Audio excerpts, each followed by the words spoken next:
अब बात पंचायत चुनाव की।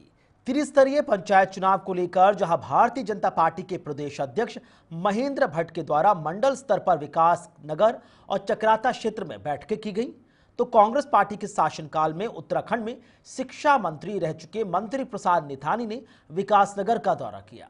अपने दौरे के दौरान उन्होंने प्रेस वार्ता की, कांग्रेस की तैयारियों से मीडिया से रूबरू हुए। उन्होंने कहा कि कांग्रेस पार्टी के द्वारा त्रिस्तरीय पंचायत चुनाव में कांग्रेस के समर्थित प्रत्याशी खड़े किए गए हैं और कांग्रेस पार्टी के प्रत्याशियों को जनता सीधे जिताने का काम करेगी। उन्होंने चुनाव आयोग को लेकर कहा कि चुनाव आयोग भारतीय जनता पार्टी की गोद में बैठा हुआ है और उनके इशारे पर चल रहा है। उन्होंने भारतीय जनता पार्टी पर तीखे प्रहार भी किए। देखिए, कांग्रेस पार्टी ने पूरे प्रदेश स्तर पर अपने प्रत्याशी डिक्लेयर किए हैं और समर्थित उम्मीदवार भी डिक्लेयर किए हैं। तो निश्चित तौर से कांग्रेस पूरी मजबूती के साथ त्रिस्तरीय पंचायत चुनाव में खड़ी है और हमारे प्रत्याशी बड़ी मजबूती से चुनाव लड़ रहे हैं। मेरी जनता से अपील है कि इस समय जो हमारे कांग्रेस के प्रत्याशी जहां पर भी हैं और जो समर्थित भी हैं, उन सबको लोग जिताएं, चाहे वो जिला पंचायत सदस्य हो, चाहे वो क्षेत्र पंचायत सदस्य हो और चाहे वो ग्राम प्रधान स्तर पर हो, क्योंकि भारतीय जनता पार्टी का कुशासन जो है वो जनता ने देख लिया है। जनता बहुत त्रस्त हो चुकी है। विकास के नाम पर क्षेत्र में जो विकास होना चाहिए वो निश्चित तौर से भ्रष्टाचार की बलि चढ़ गया है। तो जो आज माहौल है, मैं इस विषय पर सबसे पहले उन ग्राम पंचायतों को, उन क्षेत्र पंचायतों को मैं बधाई देना चाहता हूं जिन्होंने अपने यहाँ से निर्विरोध लोगों को चुना है। मैं उन लोगों को बहुत बहुत बधाई देना चाहता हूं और जो प्रत्याशी जीत करके आए उनको हमारी तरफ से भी, कांग्रेस की तरफ से भी बहुत बहुत बधाई। जो लोकतंत्र का तरीका है, जो धामी सरकार ने थ्रू बिगनिंग जो एक किस्म से अनियमितता का सिलसिला शुरू किया। पहले तो ये था कि जिस समय चुनाव होना था उसमें प्रशासक नियुक्त कर दिए गए, वहां पर पीछे गया चुनाव। उसके बाद फिर दोबारा चुनाव आरक्षण के मामले पर कोर्ट में लटका, फिर कोर्ट में भी डिसीजन हुआ नहीं।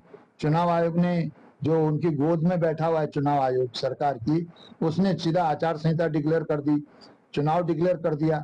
उसके बाद कोर्ट ने निर्णय लिया, डिसीजन दिया अपना कि जो व्यक्ति दो जगह से मतदाता सूची में जिसका नाम है वो चुनाव नहीं लड़ सकता, लेकिन उसके बावजूद फिर उसको अमेंड किया सरकार ने और कहा कि वो दोनों जगह से चुनाव लड़ सकता है, वो वोटर सब जगह वोट दे सकता है। तो इस तरीके से जो त्रिस्तरीय चुनाव का जो पतीला जो धामी जी ने बैठाया है, जिस तरीके से अनियमितताएं की हैं, मैं ये जनता से अपील करता हूं कि निश्चित तौर से इन अनियमितताओं का इस समय जवाब दिया जाए और कांग्रेस के प्रत्याशी को जिताया जाए।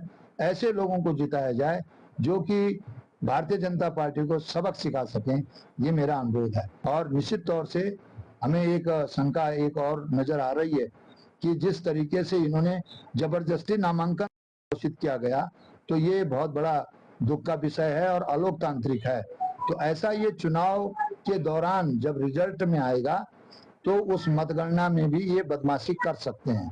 हमें पूरा शक है कि जब ये इस तरीके से सारे पत्र होने के बावजूद भी रिजेक्शन कर सकते हैं और लोगों को चुनाव से बाहर कर सकते हैं, तो कहीं ना कहीं ऐसा ना हो कि ये लोग जो चुनाव का रिजल्ट आए नहीं डिक्लेयर न करें।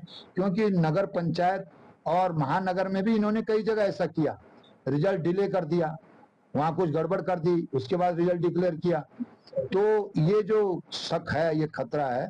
निश्चित तौर से हमारा माननीय राज्यपाल जी से और चुनाव आयोग से पुनः हमारा ये अनुरोध है कि चुनाव जब डिक्लेयर हुआ उसमें गड़बड़ हुई, चुनाव का नामांकन किया गया उसमें गड़बड़ हुई, चुनाव की प्रक्रिया में जिस तरीके से व्यवहार किया जा रहा है उसमें गड़बड़ी हो रही है, और जो रिजल्ट आएगा उस रिजल्ट में भी कहीं ये गड़बड़ी न करें। इसलिए कांग्रेस पहले ही सचेत करती है